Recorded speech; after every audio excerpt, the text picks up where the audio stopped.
Ну что, друзья, наконец-то наступил этот день, когда я могу забрать свой вездеход.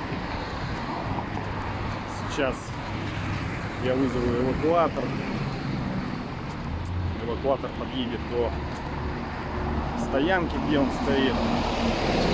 Я его повезу в Речпорт на Енисей, в Красноярск. Оттуда он пойдет до порта города Дудинка. С Дудинки опять же эвакуатором поедет в Талнах. В Талнахе в гараже он будет ждать зимы. Потом я прилечу за ним и уже погоню его по зимнику до Хатанги. Вот, немного предыстории про этот вездеход, про постройку его. Конструкторы мне приобрели автомобиль Toyota Corona Premium 96 года с дизельным мотором 2C. Ну и собственно из него и был сконструирован этот снегоболотоход. Сейчас я поговорю с главным конструктором Сергеем. Он расскажет про этот именно болотоход, ну и вообще какие, что они делали уже, потому что ребята очень давно этим занимаются. Ну что, друзья, добрался я до своего вездехода. День X настал. Сейчас немножко эвакуатор подождем, уже он в дороге. Ну а теперь пару слов. Вот главный конструктор всего автомобиля расскажет нам, из чего, как и почему сделан этот автомобиль. Расскажите, Сергей, пожалуйста. Так, значит, делали мы раньше машины таким образом, то есть машину делаем всю, начиная, то есть снизу рамы, ходовые, кузова, как бы двери и прочее, то есть, но пришли к тому, что, допустим, вот кузова лучше не делать, потому что все равно лучше, чем фабричные, особенно вот жилое пространство сделать сложно. Угу. Вот. Оно и теплее, и более щелей поменьше, как бы и дует хорошо, и приборные щитки все лучше получается. Поэтому вот в последнее время делаем, используя кузова каких-то серийных машин. В основном это, конечно, японцы. Значит, делается рама на машине.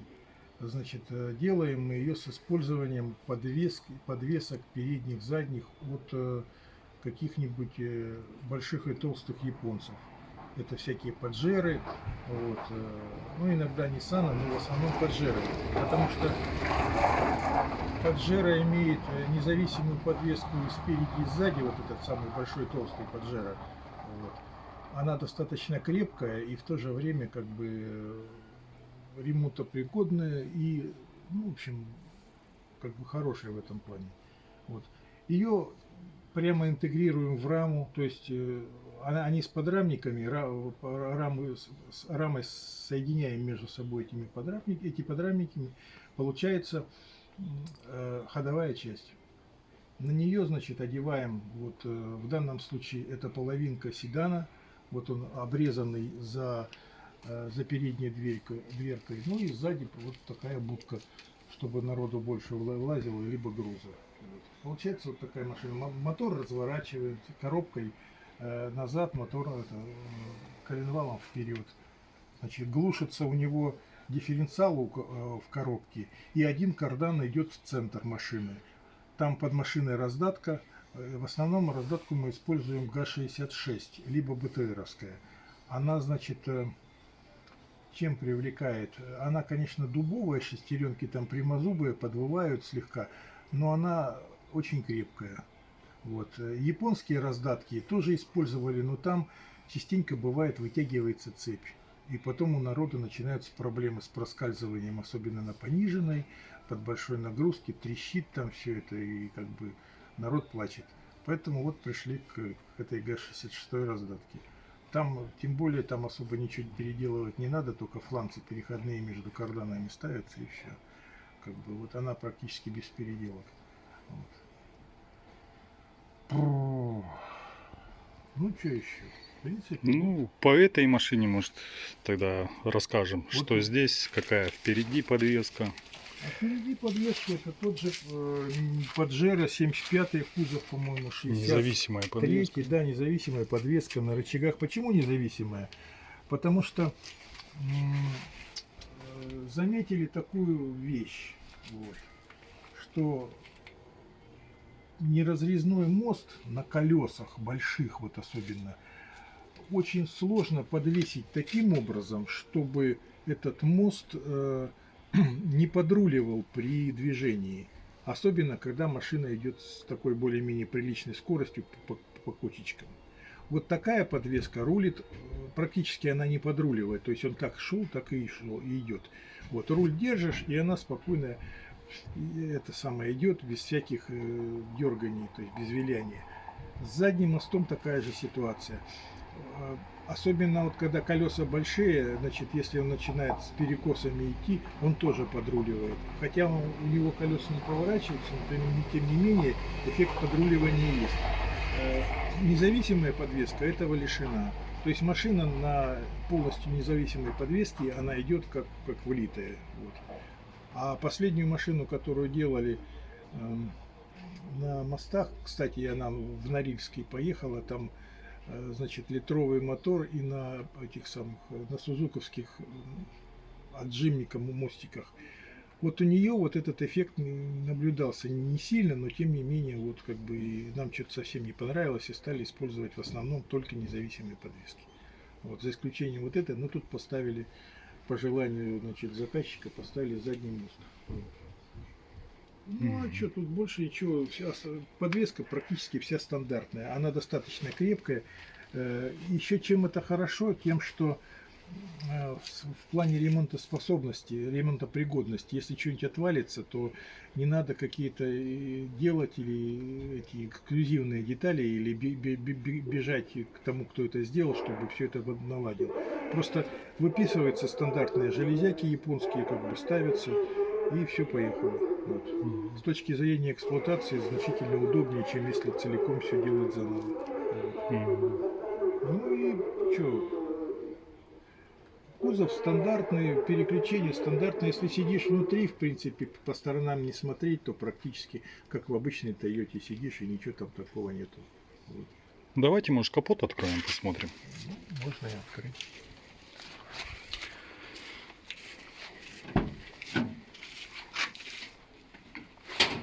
То есть тут вот чем отличается от кабина от Toyota, так единственное вот теми двумя рычагами переключения раздатки.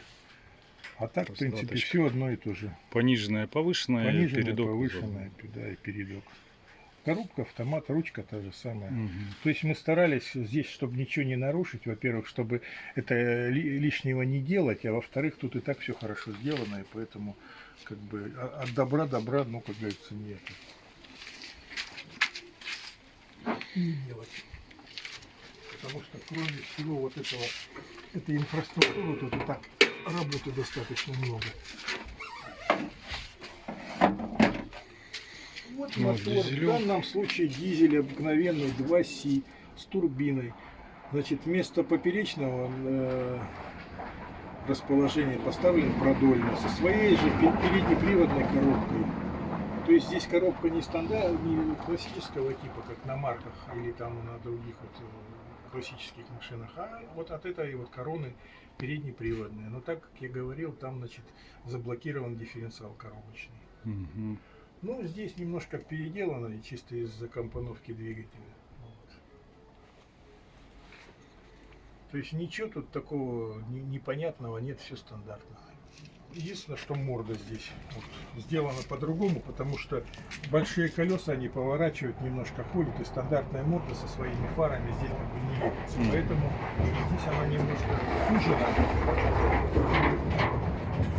Сергей, а давайте посмотрим Кунг и расскажите, как вот. Еще. И вот это Ага. вот там, где стоят радиаторы, это закрыто мелкой сеткой, Ага. очень мелкой, чтобы не ловили всякие семена и прочих мошек. Мошек. Вот, потому что забивает радиатор так, что потом не. Мгм. Расскажите про Кунг. Вот он сам верх пластиковый, вы Да. сами изготовляете пластик? Половинка изготавливаете. машины отрезана как бы до самого низа. Вот низ весь задний убирается, потому что там очень много места занимает всякие вот эти вот ниши под бензобак, там под поперечины, под запасное колесо. То есть там получается практически ровный пол. Места много. Значит, колесная арки делаются из обыкновенного железа с полуторки. Это тоже обыкновенное железо полуторка. Кунг мы сделали, верхняя крышка из пластика, потому что из железа его достаточно проблематично делать, как бы, чтобы он был нормальный. И плюс еще и барабанить он будет как следует. Это как-то... Ну и вес, Да, соответственно. и вес, соответственно. То есть бензобак вешается, значит, за задней осью, но используется он обычно от той же машины, которую мы в качестве донора. Но в данном случае не получилось. Вот, мы поставили пластиковый бак от другой машины. Вот. Правда, они корявые, там, как бы, исходя из той конфигурации, где они ставятся, но тем не менее можно все-таки их вставить. Вот. Ну, а, значит, фонари задние, это УАЗовская стекляшка, но там стоят светодиодные блоки, там не лампочки. Лампочка как бы всегда то стреснется, то еще. Эта штука работает долго и счастливо, как бы, и ничего ей, как правило, не делается.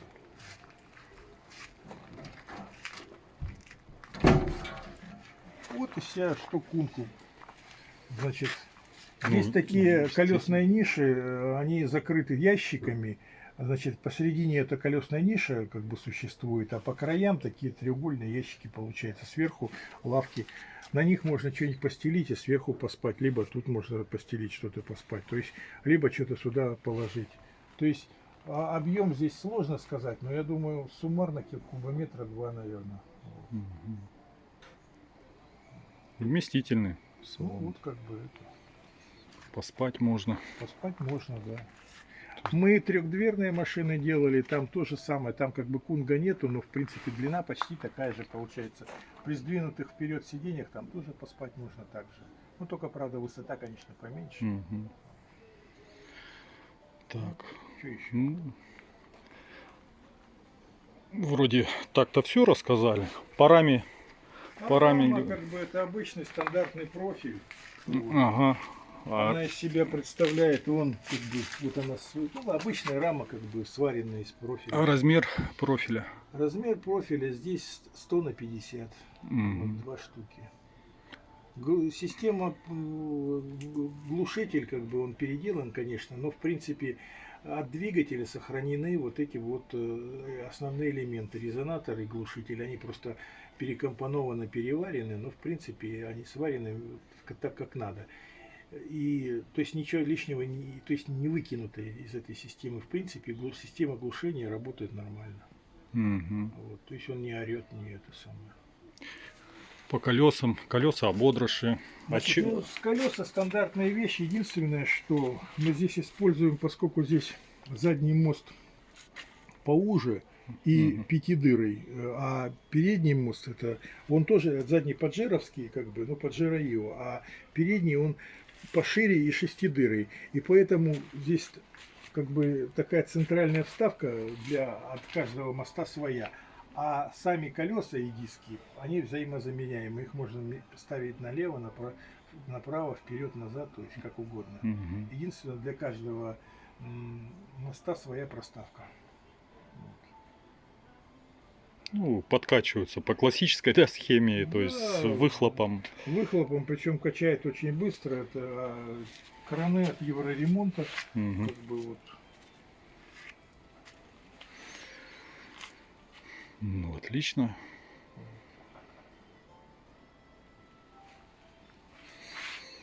Все, будем заниматься отправкой болотохода в город Дудинку. Дальше поедем уже по Зимнику до Хатанги. Деревянные такие вилочки, а сверху, допустим, пластины и уголок, чтобы не точечная нагрузка была.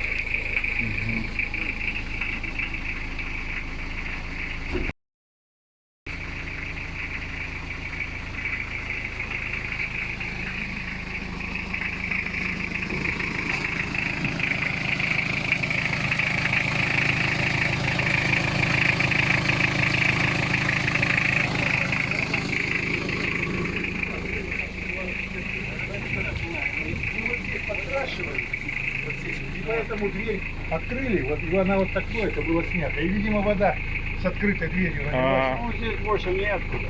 Ну да. Там не должно течь. Ну, и- Эдуард, а спереди редуктор от чего получается?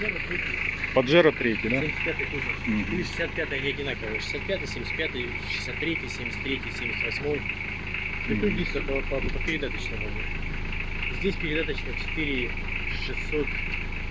4,6, короче. 4,6, 636. Ага. А раздатку от 66-го, да? назад Ага. 66, да. То есть там пониженная и... Либо задний, либо полный привод, либо У вас пониженный. даже Ага. раздатка БТРовская стоит. Да вы чё? Она то же самое, только у нее немножко эти... у Паджеры вот эти вот всякие подшипниковые узлы. Да, у 66-го подшипниковые узлы железные, а здесь алюминиевые. Ага. А внутри шестеренки Сам такие же. корпус такой же. Мгм. Шестеренки Это там с вообще какого-то- навье абсолютно. С какого-то такого древнего БТРа с хранения. Ага. То есть она сама по себе не езженная. Мгм. Но только мы ее перебрали. Она как перебирается, Она она, была- либо на одну сторону, либо на другую сторону ставится. Ну то есть можно без проблем ставить ГАЗ-66. Она подойдет. Ясно. Хорошо. Всё.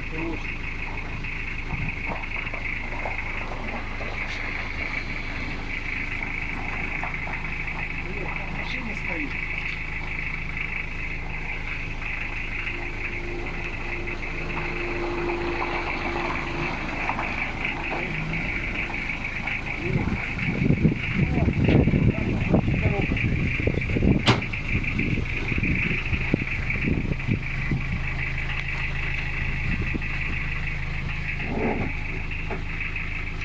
Сейчас я туда.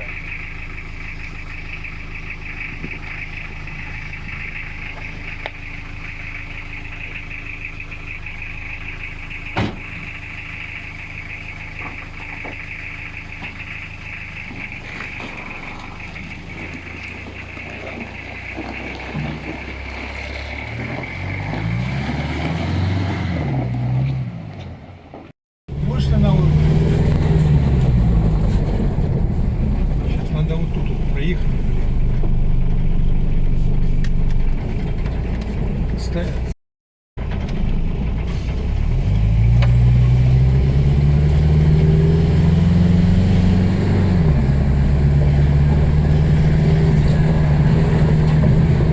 Руль немножко дергает, потому что колеса большие и вылет у них как бы не совсем правильный.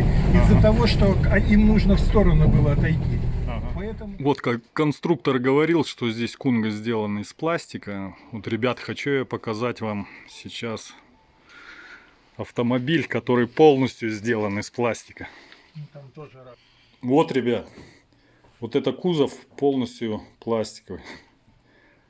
Не побоюсь этого слова, вот этот шедевр тоже сделан этими умельцами. Круто. Вот, посмотри, вот. То Тоже есть- мозги парили, парили, как ее сделать. Вот. Салон сами все делаете, да? Сами. Диванчики обтягиваете, да? Ну. Круто, круто. Так а что диванчик берешь, вот эту вот тряпочка, она в магазине продается, с обратной стороны поролонку, прошел параллельными линиями. Не, ну все обтянул. равно это руки надо. Это ж дело такое. Блин, ну вообще здорово. И вы говорите, не копировали это, так сами все делали, да? Ну, как бы по мотивам, но ничего тут не копировали. Конкретно там чертежами не пользовались, Да? да? Какие чертежи? Не, ну здорово, конечно. Мотор Toyota. Да? Ну, Мосты от чего? ой, как бы не соврать, сейчас я вспомню. По-моему, от Мазды Бонги. Передний мост от автобуса, независимая подвеска спереди, а она не ведущий. А задний мост тоже от Мазды Бонги. А по городу ездите на ней? Да, конечно, Да? все нормально. А, вот точно, действительно, номера, но мы не будем показывать номера. А с Мерседеса к вам на контакт не выходили? Но Ребята. на той машине, на второй, там, Ага. где когда-то с одним мужиком общался, он был какой-то американец в пробеге тоже на каком-то драндулете Мгм. в Красноярске, тот его даже к себе приглашал, Да? типа, приезжай ко мне поработать. Ну, это давно было. Не, ну кто не знает, вот это действительно скажут просто серийный какой-то Мерседес, там 30-х годов. Ну, вот еще один болотоход. Здесь тоже кузов полностью сделан из пластика. Только двери как бы стандартные. А, двери заводские, да? Да. Неохота было делать двери, там много всяких проблем с дверями. А резина это от чего А такая? резина это тракторная. Но у нас Тракторная. как бы есть такие же точно колеса по размерам, только шире и те же ободрыши. М. Вот. Эти только колеса маленько поменьше, чем на том. Здесь где-то метр с копейками, а те метр 20. Вот. Такие мы делаем машины как бы вот по нашему краю. Вот. В тайге на таких ездить лучше, она более Мгм. там, Как это для оффрода, да? ну Не для да, снега. Поэтому по тайге лазить лучше вот они поменьше, как бы там между деревьями, как-то Мгм. лучше на такие. А такие слишком габаритные машины, не везде пролезут. Джим, иди отсюда. Класс. Ну что, друзья, началась погрузка. Вот мой конь.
Нейтралочку поставь, нейтралку. Нейтралку. Нейтралочку поставьте, а я буду показывать, куда руля по чуть-чуть. На нейтрал. Пока туда, да.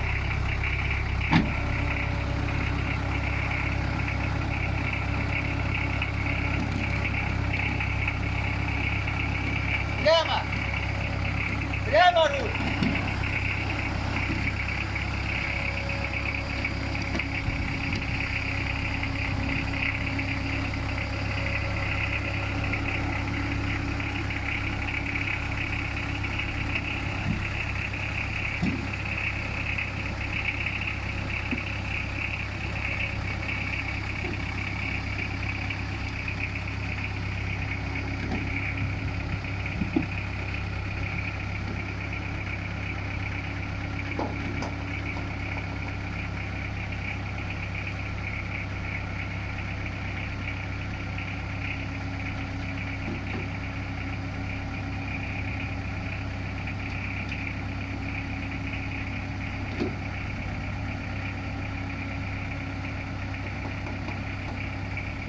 Чуть-чуть влево, чуть-чуть.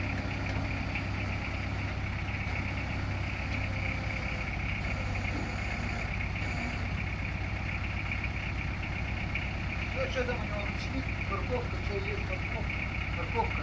Ну, что такое парковка?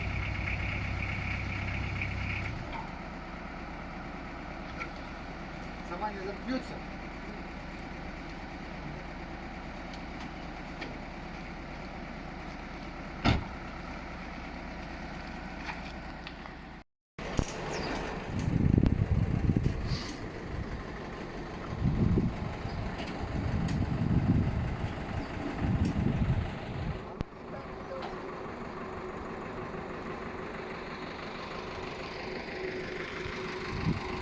Приехали мы в Речпорт.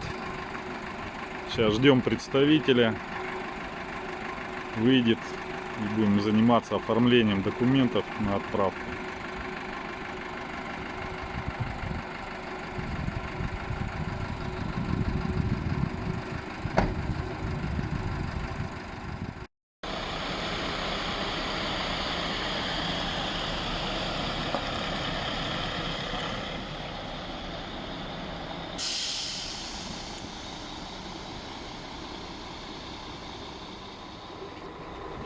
Ну что, все, сдал я свой транспорт, оформили быстро, без всяких заминок, промедлений, вообще реально минут 10, наверное, где-то. Сейчас я, по-моему, такси дольше ждать буду. Заехали на территорию, выехал я с эвакуатора, поснимать, понятно, не удалось, пришлось даже маневрировать немножко там среди лексусов, ну ничего. Все обошлось, слава богу. Пообещали в течение 2 недель он доедет до Дудинки. Так что там либо я сам встречу, полечу, либо попрошу кого-нибудь. Ну это дальше разберемся. Так что ждем продолжения видео.